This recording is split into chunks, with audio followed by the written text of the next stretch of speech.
The Great Council Hall floated in the center of the Orion cluster like a shining palace of light. Its walls were made of crystal metal, glowing with calm blue energy. Inside, more than 50 powerful alien empires sat together around a giant circular table. Each one believed they were wise, advanced, superior. In the middle of the hall, a glowing hologram of Earth slowly turned in the air. The council was meeting to decide the fate of humanity. High Chancellor Varel, a tall golden-skinned alien with 4 glowing eyes, tapped his staff on the ground. "Let the judgment begin," he announced. At once, the hall filled with laughter, cold, mocking, confident. "They call themselves humans," said Admiral Rithik of the Draken League, his voice sharp like metal. "A species that still fights with each other. A species that destroys its own planet." Another alien, a tall insectoid creature with crystal wings, buzzed in agreement. "They burn forests, poison oceans, and create weapons that can kill their own kind. And they think they are ready for the galaxy?" He laughed again. "They are nothing but children." The hologram changed, showing images of human history, wars, explosions, armies. The council members watched with amusement. "Look at them," one alien muttered. "Always fighting. Always angry. Always emotional." "Yes," another replied. "A perfect example of a level 0 civilization." The words hung in the air like a sentence. Level 0. The lowest rank. The rank given to species who were considered weak, primitive, and unsafe to join the galaxy. Chancellor Varel raised his voice again. "Let it be known," he declared, "that humanity is officially classified as a level 0 civilization. They are not allowed to travel beyond their own star system. And if they try—" He paused. "Then the council will deal with them." More laughter echoed around the room. Some aliens showed no interest. Some looked bored. To them, Earth was not important. Earth was a small blue planet filled with noisy creatures who thought too much and understood too little. But one voice did not laugh. A young alien officer stood near the edge of the hall. His name was Kalen, a junior communication analyst from the quiet Linari Kingdom. He was much younger than everyone in the room, his uniform still new, his eyes bright with curiosity. He raised his hand nervously. "Council members, I request permission to speak." Most of the older aliens ignored him. A few sighed with irritation. "What is it, officer?" Varel asked, sounding tired. Kalen took a deep breath. "With respect, I believe the council may be underestimating the humans." For a moment, the hall fell silent. Then dozens of voices shouted at the same time. "Underestimating? Impossible. They are weak. They still use combustion engines. They are barely spacefaring." Kalen held his ground. I have been studying border signals," he continued. "We detected strange energy waves near the outer rim of Sector 9. The patterns look artificial. They look human." The room froze again. Chancellor Varel frowned. "Human energy signals? That far away? Impossible. Their ships cannot travel that distance." Kalen bowed slightly. "I understand, but the readings are real. They appeared only for a moment, like a short pulse, and then vanished. The energy signature was unlike anything we have on record. It was stronger, cleaner, more advanced." The laughter stopped. But it did not become fear. Instead, it became annoyance. Admiral Rithik slammed his claw on the table. "Boy, do not waste our time. Humans cannot produce advanced energy signatures. Their technology is hundreds of years behind ours." Another council member hissed, "Perhaps your equipment is faulty." Kalen shook his head. "I checked 3 different scanners. All showed the same reading." But no one listened. Because in the council's mind, humans were already judged. Already sentenced. Already dismissed as a weak race unfit for the stars. Varel leaned back in his tall crystal chair. "Officer Kalen," he said slowly, "you are young. You are eager. But you truly do not understand humans. They are chaotic creatures who break things they do not understand. They will never rise high enough to become a threat."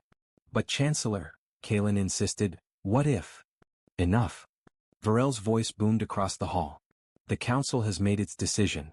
Kalen closed his mouth. He looked around the hall at the proud alien leaders, the shining lights, the powerful empires, all so confident, so sure of their own superiority.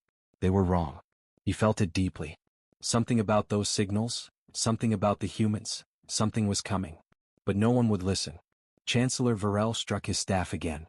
"Let the official order be recorded. Humans will remain isolated. Any attempt by them to explore deeper space will be considered a violation.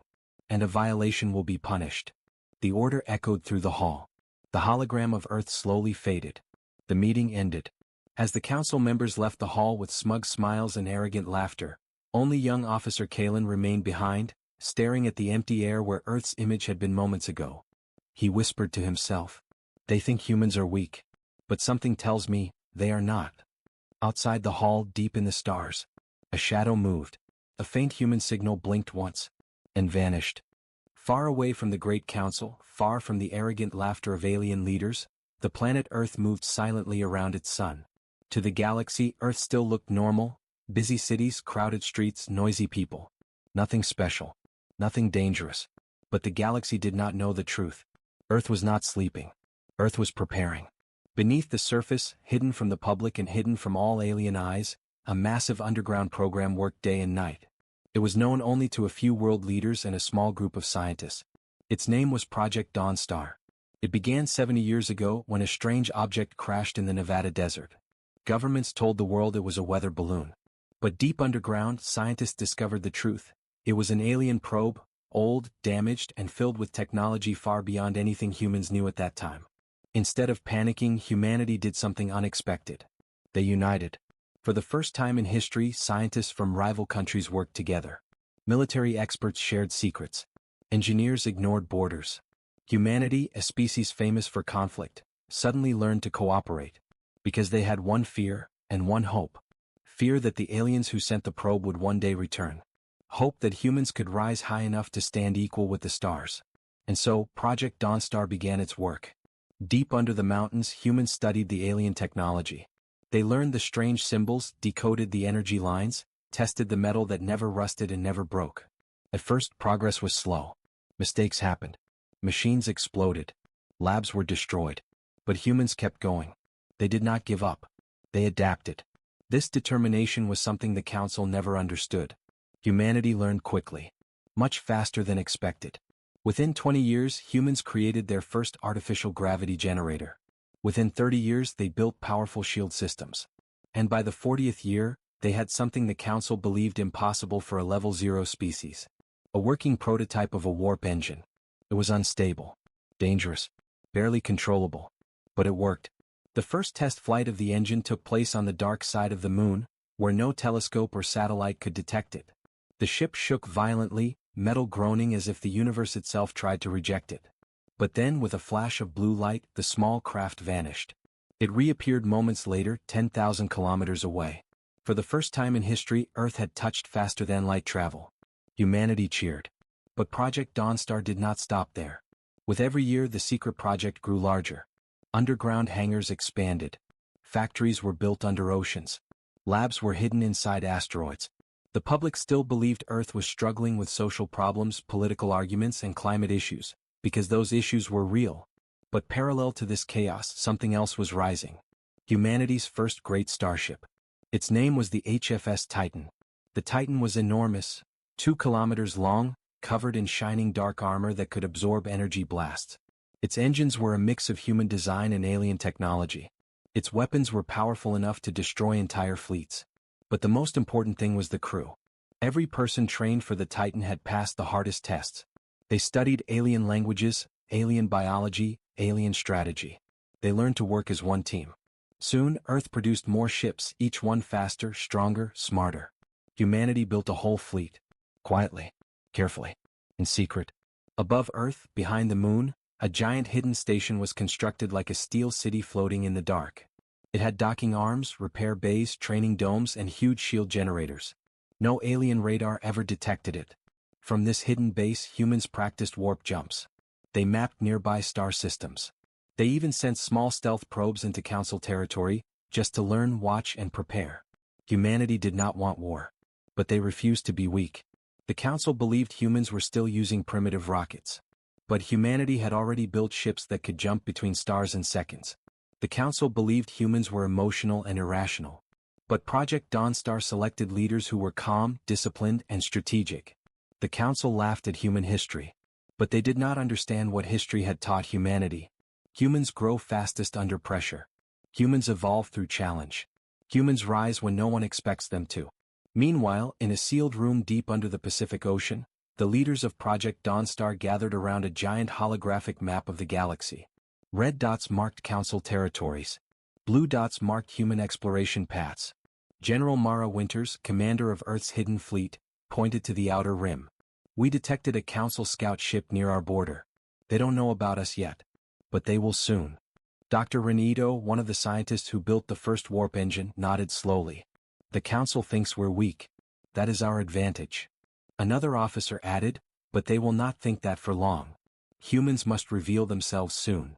The room fell silent. Everyone knew the truth. Humanity had become strong, very strong. But revealing their power would change everything. Finally, General Winters said, "The Council already judged us without meeting us. They think we are still small. Let them believe it, until the right moment." A quiet ripple of agreement moved through the room. Because humans were not rushing to join the galaxy. They were preparing to survive it. Above them, the HFS Titan launched from its station, engines glowing bright blue as it entered warp space. The massive ship vanished with a silent flash. It was heading toward the same border where young Officer Kalen had detected the strange human signal. The Council ignored the warning. So, they would see the truth with their own eyes. Along the silent edge of Council territory, space looked empty. No stars moved. No ships patrolled. No alarms sounded. But this peace was only an illusion. Because something new had entered the border. Something the Council never expected. The HFS Titan. A giant human warship, dark, silent, powerful, moved through the shadows like a steel beast. Its engines glowed faint blue, but the ship stayed hidden behind a cloak of advanced technology that not even the Council could detect. Inside the command deck, General Mara Winters stood tall, watching the star map float before her. She looked calm, but her eyes were sharp and focused. "Where is the Council scout ship now?" she asked. A young officer replied, "Closing in, ma'am. They have not detected us yet." Winters nodded. "Good. Keep shields at silent mode. No weapons active. No aggression. This is a peaceful mission. Humanity didn't want a war. They only wanted to observe. To understand the galaxy that once judged them without knowing them. But fate had different plans. The Council sends a warning. Meanwhile, not far away, a Council scout ship drifted through space. The crew on board was relaxed, almost bored. After all, this sector was supposed to be quiet. Empty. Safe. But suddenly, a loud alarm shook the bridge. "Unidentified mass detected," a lizard-like officer shouted. Size? Massive. It appeared from nowhere. The captain of the scout ship, a tall alien with silver scales, rushed to the console. "What species?" he demanded. "We don't know, sir. The signature is unlike anything on record." The captain's eyes narrowed. "A new enemy? Pirates? Rebels?" The officer gulped. It could be the humans, sir." The room fell silent. The captain laughed coldly. "Humans? Impossible. They are stuck in their tiny solar system. They cannot travel here." Still he felt uneasy. "Open a channel," he ordered. "We will warn them." A blue signal shot through space, reaching the Titan. First communication. On the Titan, a voice echoed through the speakers. "Unidentified vessel. You are entering restricted Council territory. Retreat immediately." General Winters folded her arms. "They sound confident," she said lightly. The communication officer smiled. "They think we're weak, ma'am." Winters nodded. "Send a calm response." The Titan replied. "This is the human ship Titan. We mean no harm. We request peaceful contact." There was silence. Then the Council captain's laughter returned.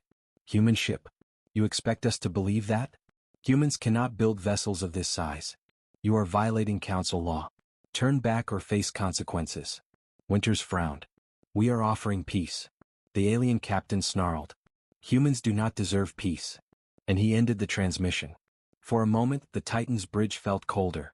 Humans had feared this reaction. They had prepared for it. But hearing it hurt. Still, General Winters kept her voice calm. "Hold position. Do not activate weapons." The first shot. The Council scout ship moved closer, scanning the Titan with suspicion. "They're not withdrawing," an alien officer muttered. "They're challenging us." The captain's pride boiled. No primitive species challenges the Council. Charge weapons. His officers hesitated. "Sir, firing on unknown ships is against protocol." But his pride was stronger than reason. "Do it," he shouted. A single blast of green energy shot through space. and slammed into the Titan's shield. The entire bridge of the alien ship cheered. We hit them. They'll be destroyed. No human ship can survive that. But on the Titan, the blast barely shook the ship. A soft ripple passed across the shields, like a stone dropping into a calm pond. Nothing more. The alien attack that should have destroyed a human vessel did absolutely nothing. The Council scout ship fell silent. Inside the Titan, the crew looked at General Winters. "Ma'am," an officer said quietly, "we've been attacked." Winters nodded. "Damage?" "None." She sighed. "As expected." Human response. General Winters activated her communication channel. Her voice stayed steady. "Come. Control. Council vessel. You fired on us. We will not return fire. We only wish to communicate." The alien captain stared at his screen, unable to believe it. "Our weapons did nothing," he whispered.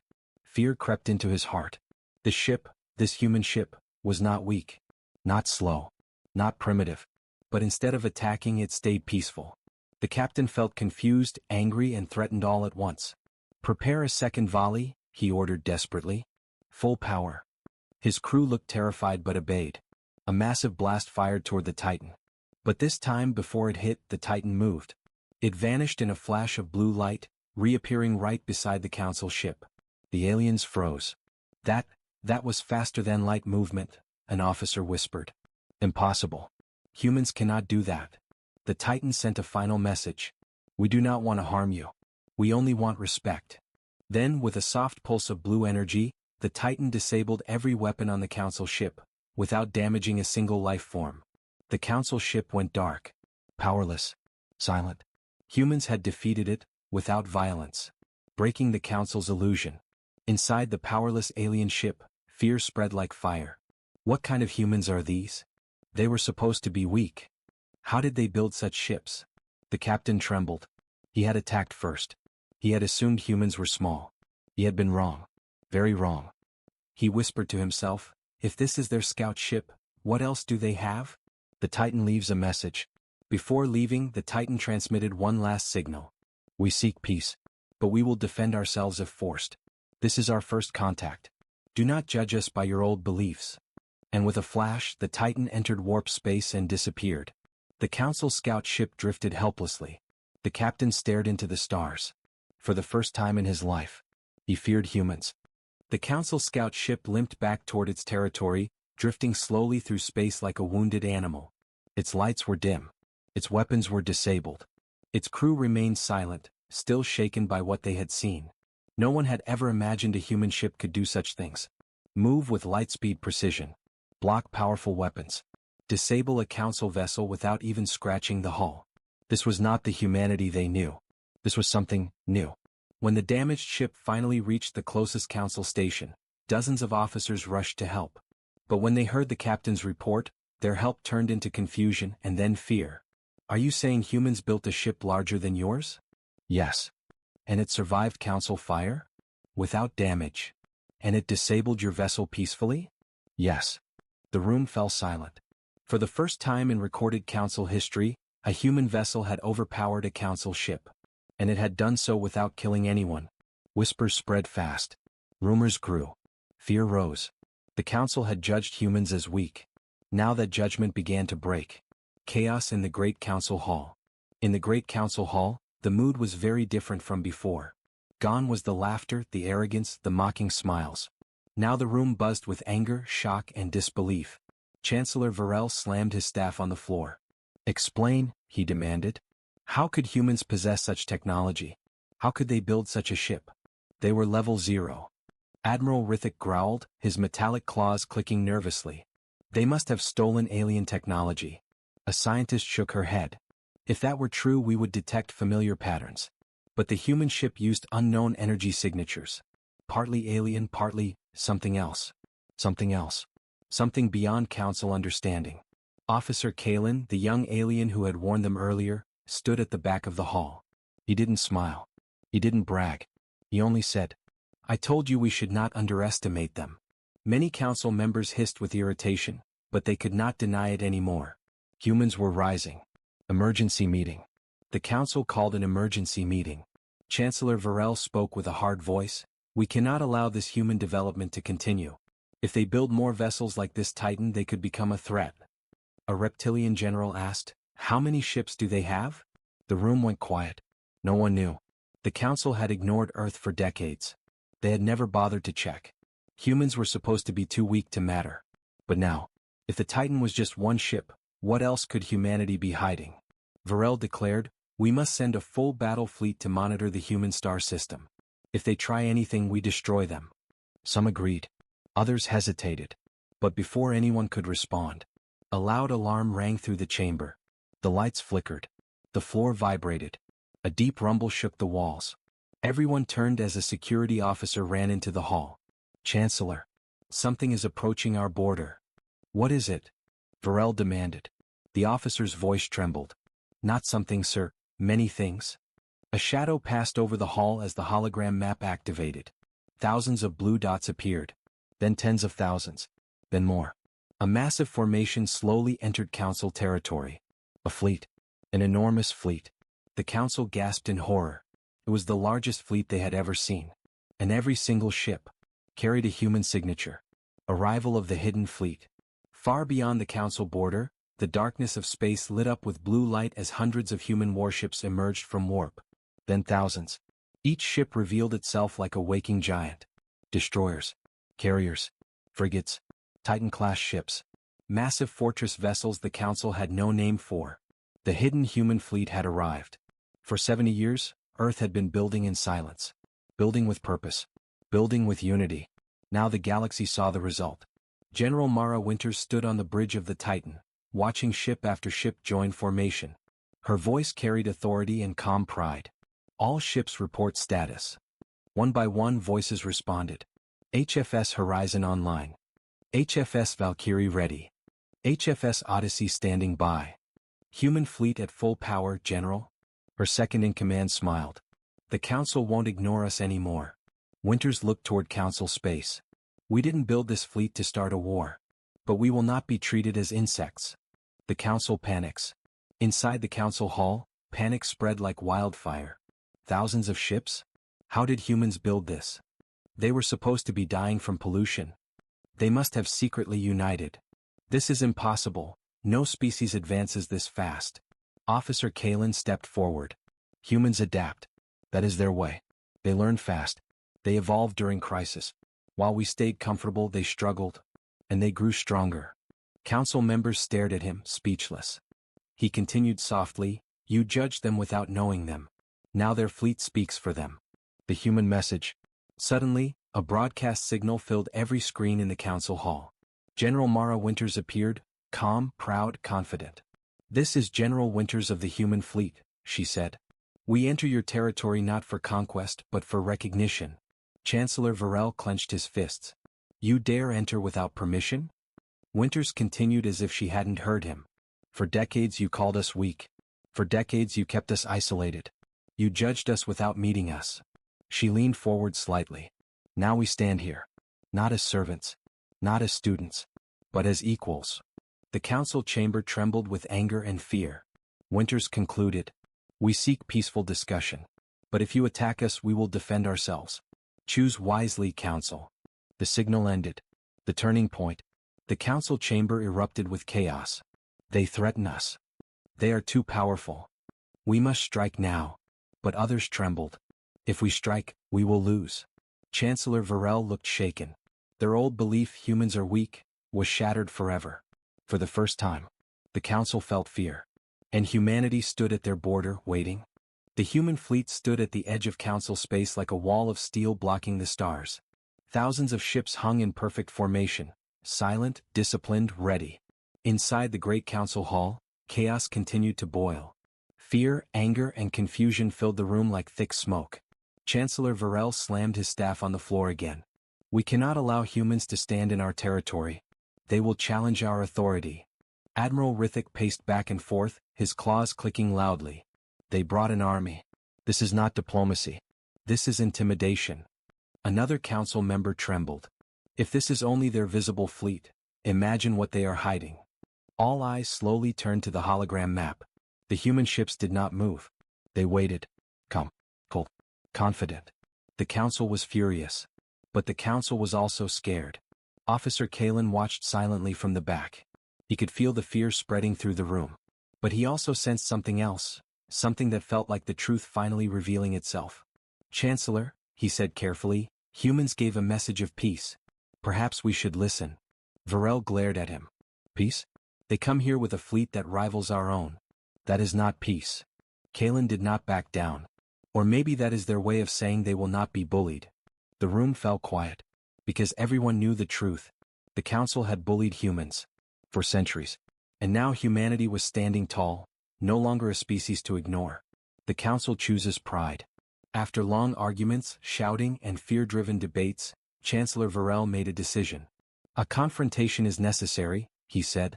"We must show them we are not afraid. Deploy the Royal Armada." Gasps filled the hall.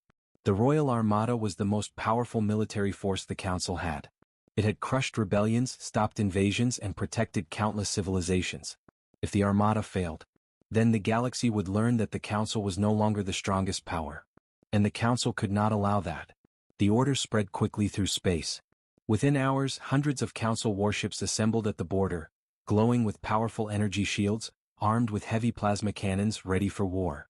The stars trembled as two great powers faced each other for the first time. On one side, humanity united, prepared, and underestimated. On the other side, the Council, proud, fearful, and desperate. The tension before battle. On the Titan's bridge, General Winters observed the incoming Council Armada on her display. Her officers grew tense. "Huge fleet approaching, ma'am. They have activated their weapons. They are locking targets on us."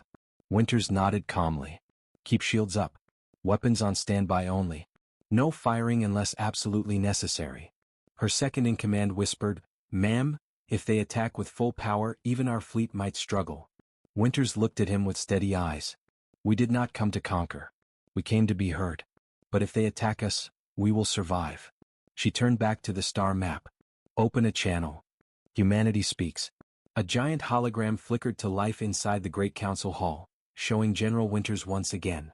Her face was calm, almost emotionless. "Council members," she began, "your fleet is targeting us. We can detect your weapon systems charging. We ask again, choose diplomacy." Chancellor Varel stepped forward, his voice sharp as blades. "You dare invade our space with a massive fleet and demand diplomacy? Your arrogance shocks us, human." Winters didn't react. She simply said, "For years you judged us. For years you kept us isolated. You never asked if we needed help. You simply assumed we were too weak to matter." A stir moved through the council. "You feared what we could become," Winters continued. "So you tried to keep us small. Because you are small." Varel shouted. Winters smiled, not with amusement but with pity. "Then why are you afraid now?" The entire council chamber fell silent. Her words struck like a spear. The first aggressive move. Suddenly, on the battlefield, a council warship panicked. Its captain, trembling with fear after seeing the size of the human fleet, shouted, "Fire before they fire at us." His crew obeyed in panic, and launched a massive plasma blast directly at a human frigate. The energy shot streaked across space like a burning comet. The council held its breath. Humans did not move. They did not run. They did not fire back. Instead, a human shield flared to life. The attack hit. The shield rippled. And then, nothing. The human frigate remained unharmed. General Winters sighed softly. "They fired first. Again." Chancellor Varel shouted, "Humans, withdraw or we will destroy you." Winters responded with ice in her voice. "We will not be threatened. But we will not fire unless we must." The human demonstration. Winters turned to her crew. "Show them our strength. But do not harm anyone." The Titan's engines hummed with deep power. A moment later, a wave of blue light spread across the battlefield. Human ships vanished. Reappeared behind the council fleet. Then around them. Then above. Then below. Teleportation. Warp jumping. Precision movement the council had never witnessed. The aliens panicked. "They're everywhere. We cannot track them. Our systems can't predict their movements. What kind of technology is this?" Humans surrounded the entire council armada in less than 10 seconds. Not firing. Not attacking. Just showing what they could do. Just showing the truth. Humanity was not weak. Humanity was not slow. Humanity was not afraid. The council finally understands. Admiral Rithik trembled. "If they wanted, they could destroy us right now. Officer Kalen stepped forward and said softly. Or they could save us. If we let them. Varel's anger faded. His arrogance cracked. For the first time, he saw the humans clearly. Not as primitive creatures, but as a force shaped by struggle, unity, and hidden strength. We misjudged them, he whispered. Kalen nodded. Yes. And now, Chancellor, we must decide whether to fight them or join them. The council looked back at the massive human fleet surrounding their armada like silent guardians. And they realized, a war would end with millions dead. But an alliance could change the galaxy. The moment before decision. General Winters waited silently for the council's choice. Her fleet stood ready. Her weapons were cold. Her people trusted her. The next words from the council would decide everything. Peace or destruction. The galaxy held its breath. The entire galaxy felt frozen in the silence that followed. Two fleets, humanity's mighty armada and the council's proud warships, faced each other with weapons ready, shields glowing, and fear thick in the air.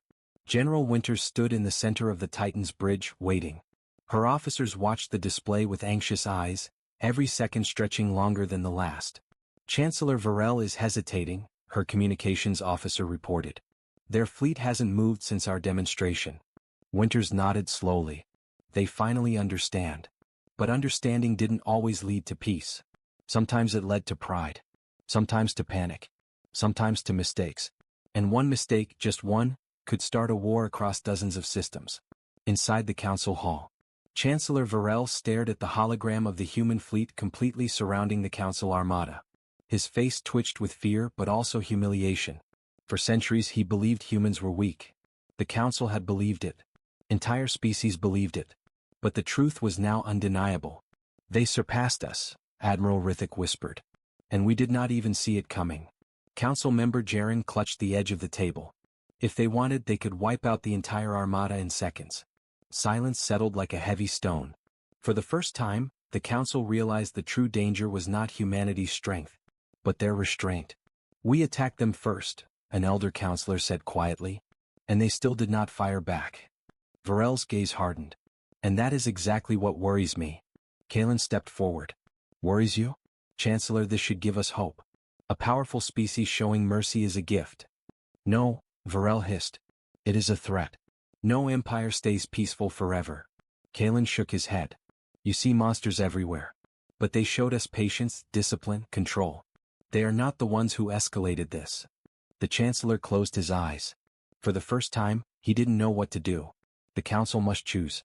The great hall's lights dimmed as a communication alert echoed through the chamber. Human flagship requesting connection, the technician announced.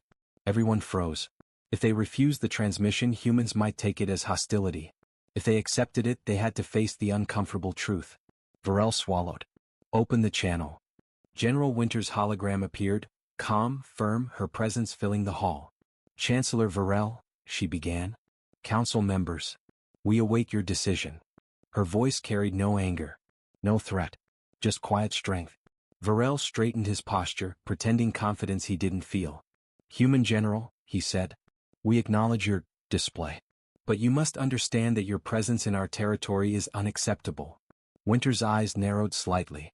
After centuries of being ignored, judged, and controlled, we earned the right to speak here. The council murmured quietly. She was right. All of them knew it. Varel tried to regain control. Why reveal this strength now? Why hide it for so long? Why appear with such overwhelming force? Winters looked directly at him. Because the galaxy needed to see the truth. The revelation. General Winters took a deep breath.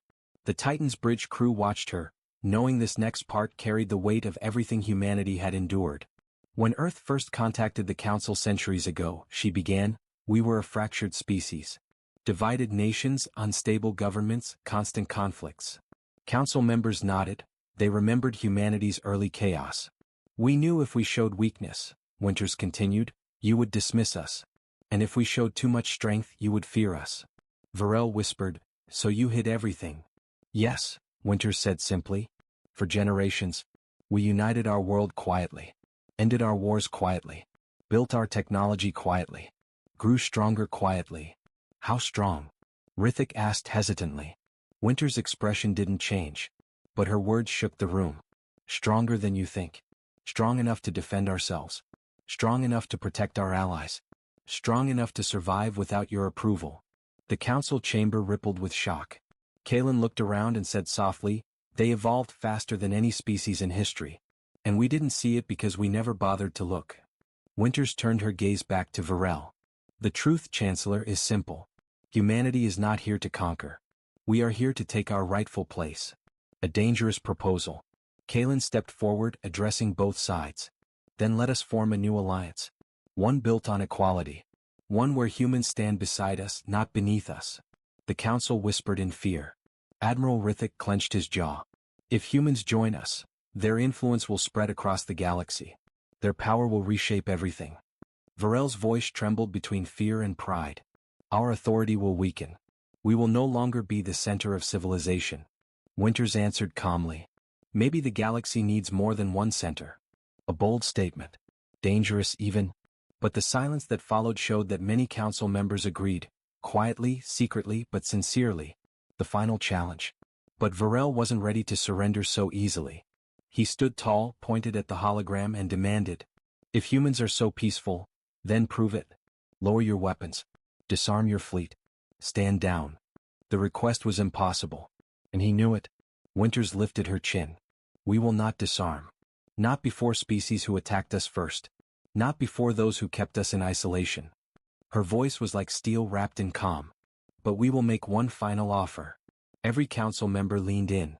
"If you lower your weapons first," Winters said, "we will match you. If you stand down, we will stand down. If you show trust, we will give trust." A ripple of emotion swept through the hall. "This is your choice," she said softly. "War or peace? Fear or understanding? Pride or survival?" Kalen bowed his head. "Chancellor, choose wisely." Varel looked around the room. Every counselor stared back at him, some terrified, some hopeful, some begging silently for peace. He felt the weight of history pressing against his chest. The moment the galaxy waits for. The council armada floated in space, surrounded by thousands of human ships. Weapons glowed. Shields crackled. The stars themselves seemed to tremble. On the Titan, every human held their breath. On the council flagship, every alien waited for the order that would save or end them. Chancellor Varel raised a trembling hand. His voice, when it came, was almost a whisper. "I." The galaxy leaned in. "Choose." And then, a blinding alert sounded across both fleets. A new signal. Unknown. Powerful. Approaching fast. Kalen's eyes widened. "Something else is coming." Winters turned to her officer. "Identify the source, now." The sensors flashed. And the truth appeared. It wasn't human. It wasn't council. It was something older. Darker. Far more dangerous. And it was heading straight toward them.